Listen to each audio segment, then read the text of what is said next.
Nintendo as a game maker is in a strong position because much of their value comes from themselves. Some of the most valuable gaming properties in the industry are exclusive to Nintendo.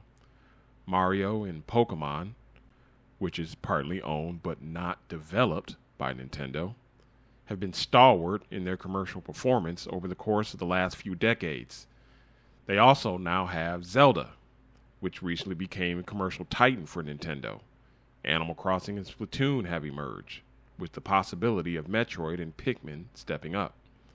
Their activity game sports series on Switch has also done very well. Going back into their history, Nintendo's big-time sellers have always been their own games. The original NES gets praise for its rich third-party support. They certainly did have a lot of games, but hardly any of those games sold well. Same can be said for the Super Nintendo. Many look at the time of the PS1 and PS2 as a time when not having good third-party support hurt Nintendo, as well as their treatment of third-party partners beforehand. Truthfully, it was a blessing in disguise. Investing in their own brand while allowing third parties to assist them rather than carry them, like Sony, Microsoft, and others, has paid huge dividends.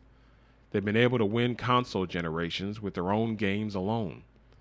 Not only does this greatly strengthen their brand, but it makes them huge profits if they don't have to split the pot with anyone. As a company in the gaming business trying to make gaming consoles, this is a game changer. Being the only console maker with highly valuable exclusive games, which come from the company making the console, provides a huge advantage in the battle of consoles. The developers of Grand Theft Auto and Call of Duty feel they're better served being multi-platform, which reduces the value of a console in those gaming experiences being able to be had elsewhere. Exclusivity is key. It's why Sony pays for timed exclusives and why companies pay for exclusive extra content in games. Can we say Nintendo doesn't need third-party support? We would need to define what this means. Third party is any studio which is totally independent of you who makes games for your platform. It's outsourcing games for your console. When people think of third-party support, they tend to think of major AAA multi-platform titles like Grand Theft Auto, Call of Duty, Final Fantasy, etc. being on your system. It's also important to have a steady stream of smaller third-party indie devs to bolster your hardware sales. The PS2 moved over $1.2 billion in software.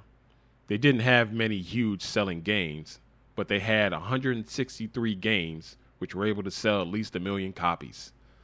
The Switch is also over $1 billion in software sales, but you don't get to that number by big name titles alone. The Switch has 93 games which sold at least 1 million, and their blockbuster sales games don't even make up 50% of their total software sales. You also don't need every game to sell millions of copies. The Switch currently has over 11,000 games in its library. If you do the math, you only need those small games to sell a little over 100,000 to get to the current number of software sales. We all watch the Nintendo Directs and complain about the announcements of games no one cares about. For us, it's filler between big name titles. For Nintendo, these smaller games are very important. With the Switch sitting at $1.23 billion in software sales, people are obviously buying these games. Nowhere near the level of Mario or Zelda, but that's not necessary for these small developers. 500K in sales is a notable success for over 90% of gaming studios, which are all small studios working with very small budgets. 1 million is a colossal hit, and 5 million is over the moon. This is why there are sequels to games hardly anyone plays. Smaller studio, smaller game, smaller budget, and smaller sales numbers needed for commercial success. Big-time third-party titles are overrated.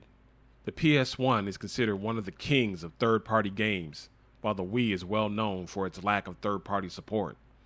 They sold essentially the same in both hardware and software. The PS1 had 123 games sell at least 1 million copies to the Wii's 63. The Switch compared to the PS2 is similar, selling about the same in hardware and software.